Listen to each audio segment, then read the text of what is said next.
इराणच्या शाहेद 136 ड्रोननं कहर केला। हा जगातील सर्वात मोठ्या रिफायनरीवर हल्ला समजला जातोय। सौदी अरेबियातील रास तनुरा इथं हल्ला केला गेलाय। आरामको तेल शुद्धीकरण कारखान्याला लक्ष्य करण्यात आलं। इराणने यूएईवर हवाई हल्ला केला। रास अल खैमा अमिरात या ठिकाणी हल्ला झालेला आहे। हा हल्ला इतका भयानक होता की आकाशात धुराचे लोळ पाहायला मिळाले। इराणनं पुन्हा एकदा इस्रायलवर मिसाईल हल्ला केला। इराणी सेनेनं इस्रायल आणि अमेरिकेला धमकीही दिली आहे। इराणच्या सैन्यानं पुन्हा एकदा हल्ला केल्यानं स्थानिकांमध्ये भीतीचं वातावरण आहे।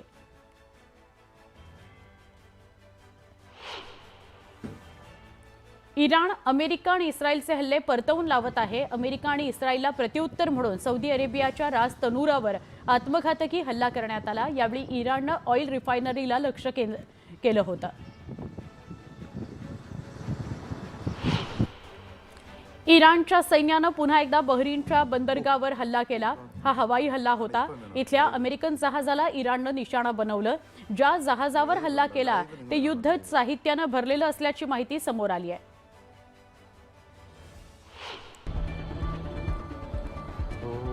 इराणनं इराकच्या सीमावर्ती भागात हल्ला केला।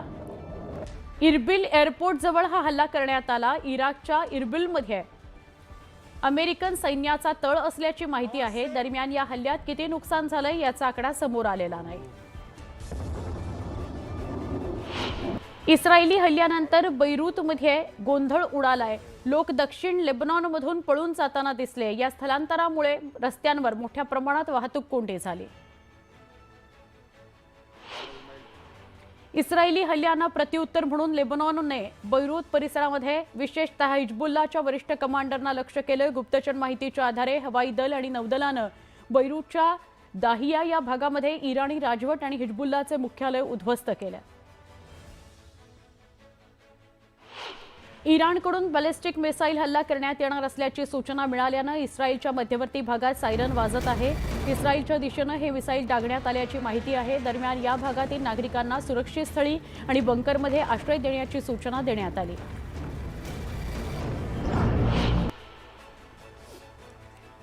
इराण इस्रायल अमेरिका युद्धानंतर इराणच्या सत्तेत अनेक महत्त्वाचे बदल करण्यात आले। इराणच्या राष्ट्रपतींनी नवीन संरक्षण मंत्र्यांची नियुक्ती केली आहे। जनरल माजिब इब्न अल रजा यांनी संरक्षण मंत्र्यांचा पदभार स्वीकारला।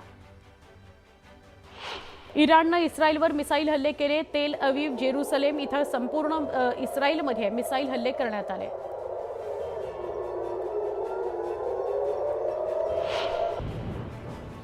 यूएईच्या रास अल खैमा इथं मोठा स्फोट झाला। इराणच्या ड्रोननं हल्ला केल्याची प्राथमिक माहिती आहे।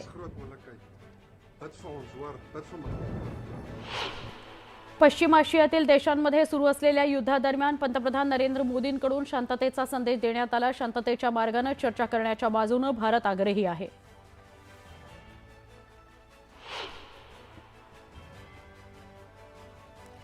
आखाती युद्धाची धग नवी मुंबईतील JNPA या बंदरापर्यंत पोहोचली आहे। आखाती देशांकडे निर्यातीसाठी तयार ठेवलेले कांदा, केळी, द्राक्ष यासह फळांचे सुमारे 1000 कंटेनर JNPTवर अडकले आहेत। युद्धाचा कृषी मालाच्या आयात निर्यातीवर थेट 60% परिणाम झाल्याची माहिती आहे।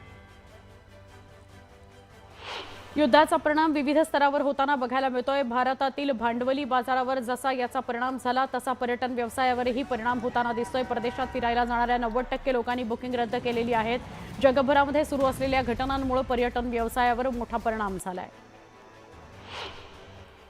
युद्धामुळे पेट्रोल डिझेलसह सोनं आणि चांदीचे दरही वाढत आहेत। सोन्याच्या दरामध्ये तब्बल 7000ची वाढ झाली आहे। सोन्याचे दर पुन्हा वाढण्याची शक्यता आहे। जागतिक तणाव आणि सुरक्षेच्या काळजीमुळे लोक गुंतवणूक सोन्यामध्ये करत असल्याचं बाजारातील तज्ञांचं मत आहे।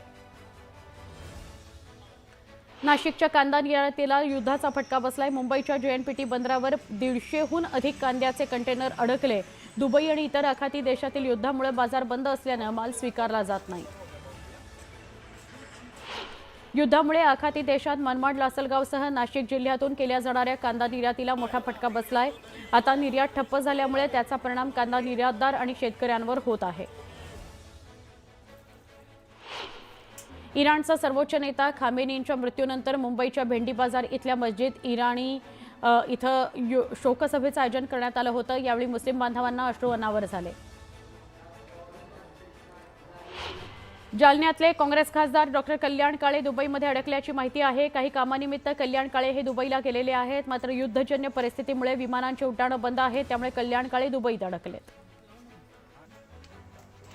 मध्य पूर्व देशांमध्ये निर्माण झालेल्या तणावपूर्ण परिस्थितीमुळे अनेक भारतीय नागरिक आखाती देशात अडकले आहेत। अधिकृत माहितीनुसार आतापर्यंत छत्रपती संभाजीनगरचे 51 नागरिक विविध देशांमध्ये अडकले असल्याची माहिती समोर आली आहे। आखाती देशांमध्ये सुरू असलेल्या युद्धात अडकलेल्या नागरिकांकरता छत्रपती संभाजीनगरमध्ये नियंत्रण कक्ष सुरू करण्यात आला आहे। दरम्यान त्या देशांमध्ये अडकलेल्या लोकांनी तिथल्या दूतावासासोबत संपर्क साधावा। आम्ही त्या नागरिकांना सर्वतोपरी मदत करू, अशी माहिती जिल्हाधिकारी दिलीप स्वामी यांनी दिली।